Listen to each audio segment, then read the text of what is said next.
નમસ્કાર દર્શક મિત્રો, બોટાદ દસ્તક ન્યૂઝમાં આપનું હાર્દિક સ્વાગત છે। હું છું એલડી મકવાણા। આપ જોઈ રહ્યા છો બોટાદ દસ્તક ન્યૂઝ। હવે પછીના સમાચાર વિગતવાર। ચોરીની શંકાએ અનાથ આદિવાસી બાળકીના ચહેરા પર ડામ દીધા। 10 વર્ષની અનાથ દલિત બાળકીને મોબાઈલ ચોરીના આરોપસર ગરમ તવેતાથી ડામ દીધા। બાળકીનો ચહેરો વિકૃત થઈ ગયો।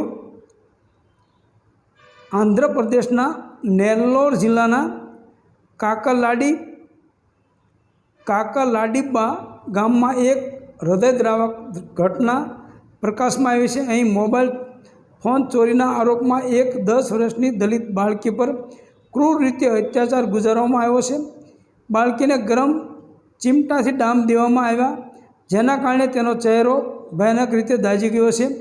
બાળકીની ચીસો સાંભળીને ગામ લોકોએ જેમ તેમ કરીને તેને બચાવી લીધી હતી। ઘટનાની માહિતી મળતા જ પોલીસ ટીમ ઘટના સ્થળે પહોંચી ગઈ હતી અને આરોપીઓ સામે કેસ નોંધી તપાસ શરૂ કરી છે। મળતી માહિતી મુજબ પીડિત છોકરીના પિતાનું મૃત્યુ થયું છે। તેની માતા તેને બાળપણમાં છોડીને બીજા લગ્ન કરી ચૂકી છે। બાળકી હાલ તેની માસી સાથે રહે છે। થોડા દિવસ પહેલાં તેના એક પડોશીને શંકા ગઈ કે બાળકીએ તેનો મોબાઈલ ફોન ચોરી લીધો છે। એ પછી તેણે તેની માસી સાથે વાત કરી મળીને બાળકી પર ત્રાસ ગુજારવાનું શરૂ કર્યું હતું। પહેલાં તેને ખૂબ માર મારવામાં આવ્યો, પછી તેણે જે કર્યું તે નિર્દયતાની ચરમસીમા હતી। સ્થાનિક લોકોના જણાવ્યા મુજબ માસી અને આરોપી પાડોશીએ ચીમટો ખરપિયો ગરમ કરીને બાળકીના શરીર અને ચહેરા પર ડામ દેવાનું શરૂ કરી દીધું હતું। બાળકી પીડા સહન ન કરી શકતા રાડો પાડીને રડવા લાગી હતી। તેનો અવાજ સાંભળીને ગામ લોકો તેના ઘરે પહોંચ્યા અને ત્યાં તેની સાથે થતી ક્રૂરતા જોઈને ચોંકી ગયા હતા। લોકોએ જેમ તેમ કરીને તેને આરોપીઓની ચુંગાલમાંથી બચાવી લીધી અને પછી પોલીસને જાણ કરી હતી।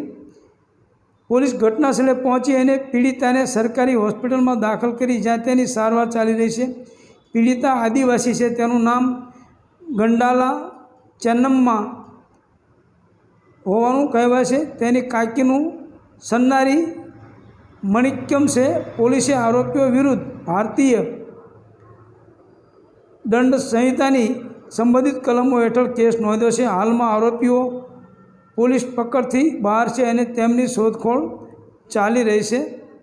આંધ્રપ્રદેશની વાયએસઆરસીપી પાર્ટીએ આ હુમલાની કૃત્યની સખત નિંદા કરી છે। તેનું કહેવું છે કે આ બર્બર કૃત્ય લોકોના અંતરાત્માને હચમચાવી નાખવામાં આવ્યો છે। તેમાં સામેલ તમામ લોકો સામે તાત્કાલિક અને કડક કાર્યવાહી કરવાની માંગ કરવામાં આવી છે।